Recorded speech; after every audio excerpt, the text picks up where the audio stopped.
Hello everyone and welcome back to the Great Book of Grudges. My name is Nathan and we're back with the Total War Warhammer video. Today I want to talk about Demon Princes and how I believe they should be implemented for the Warriors of Chaos faction specifically when they eventually get added into the Warriors of Chaos roster. While the Demon Princes in the Warriors of Chaos roster has not been confirmed in any way, shape or form, it can be assumed that they will be eventually, mainly because they were a staple lord choice for the Warriors of Chaos. It can obviously be assumed that Demon Princes will make an appearance in Total War Warhammer 3 for the Demons of Chaos faction too, as they were also an obvious lord choice for that race also. And while I believe that the Demons of Chaos specifically should be able to recruit them as a basic lord choice, in my opinion it should be treated a tad differently for the Warriors of Chaos, where you won't be able to recruit a Demon Prince at level 1.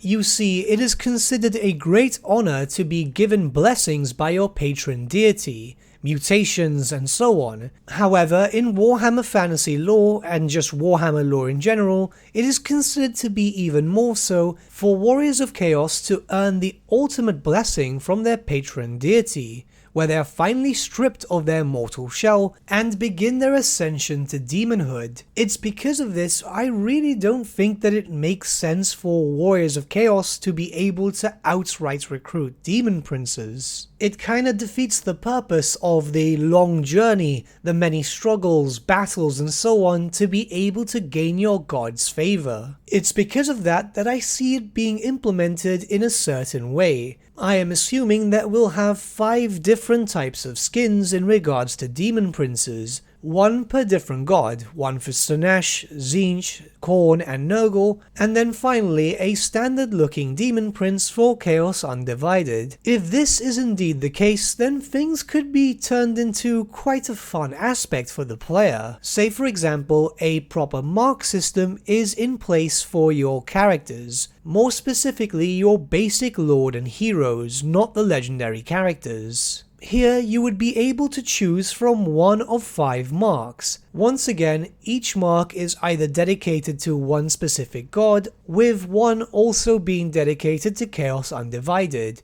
This should have its own small mini type of skill tree. Nothing too extravagant, but enough to give you a reason to pick through them. This will also help with some style variety in regards to any Chaos characters. Of course, we've already seen this being implemented through modders, but this is a system that really should be done officially. From there, then you'll be able to then level up your character as a devotee for whatever you've chosen. As you would level said character, then you would get more perks in the forms of skills. It would be nice if there were also some visual aspects to it in the form of mutations and so on, but I think that's asking for a tad much, as it would require way too many variants of one model. The skill tree itself wouldn't be that large, but should only have access to a new skill every 5 levels or so. I think something like that would work rather well, with the final skill being unlocked around turn 30 to 40, which would be long after in most cases that you've already made this character immortal. As soon as you've unlocked the last skill, yes, you will get your benefits, but they're only temporary, as this would now send the specific character on a series of quests. Nothing too drastic, maybe just 2 to 3, but enough to see if the character is truly worthy to be blessed by his chosen god. The first 2 quests themselves would be rather basic, possibly just kill a certain amount of enemies or raise a certain amount of cities. But the last one would be a challenge itself, where you would have to fight a rather difficult army to be able to see if you are deserving of demonhood. The enemy army itself would of course be very high tier, and you would have to fight as hard as possible and bring as many good troops as you can. But by defeating your enemy, then your character would be upgraded visually, and obviously also receive a change in stats, where the character would then become a Demon Prince. If you failed, however, then that character would not be able to try out to ascend to demonhood once again. It could even be made a tad more interesting if in harder difficulties that character would be permanently deleted, as it would bring some more risk to reward situation here.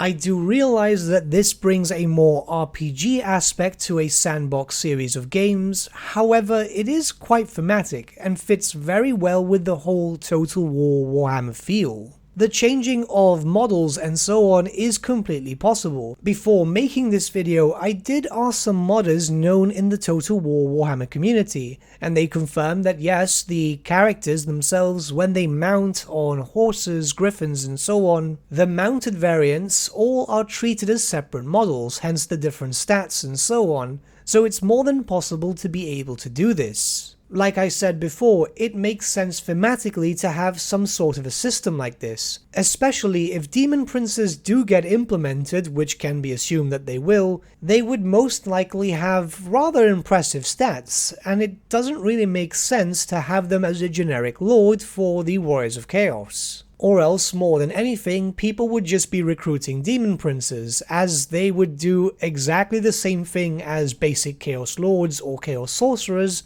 but with much better stats. Plus, in a system like this, I guess you would feel more attached to the Chaos Sorcerer or Chaos Lord, as you've obviously put in a lot of work leveling up the character to eventually have them achieve demonhood. I might be completely off with this idea, though I have discussed it with some people and they think it works rather well. Obviously, some ideas are better in paper than they are in execution, however, it does seem like it is a possibility. Though what do you guys think about this idea? Let me know your thoughts in the comments below and let's have a bit of a discussion. I'm rather curious to see what you guys think regarding this and whether or not you guys have a better idea. It's always good to get the community talking, especially about stuff like this, because if it doesn't get implemented officially, it could be done so with a mod. But with that, my friends, we've come to the end of our video. Thank you so much for watching. If you did enjoy the video, might I suggest giving the video a like, or even subscribing to the channel, as it really does help us out. In the description section below are various links to different social media platforms such as Facebook, Instagram and Discord. Also in the description section is an affiliate link with Element Games where you could buy loads of hobby-based products, not just Warhammer, for 10 to 25% off. Making a purchase using that link and also our special code, which is also in the description, supports the channel at no extra cost to you, which we think is rather cool. A big thank you to our patrons. Your support means the world to us. It's amazing that people want to help a small channel like us grow and get to a higher level of content. A big thank you to Gibraltar LUSC, Ryan Birch, Andrew Prince and Okro for subscribing to us at our Fane level. You guys are super cool. And a big thank you to Edward Yule, VS Vasan, Aaron Whitman and Shaggy for subscribing to us at our King level. Honestly, we can't thank you all enough. And lastly, a big thank you to all of you for liking, sharing and commenting on these videos. Honestly, it's because of you guys that the channel has been growing at such a great pace lately, so we can't thank you all enough. But with that, my friends, thank you so much for watching once again, and we shall see you all again very, very soon. Have a good day.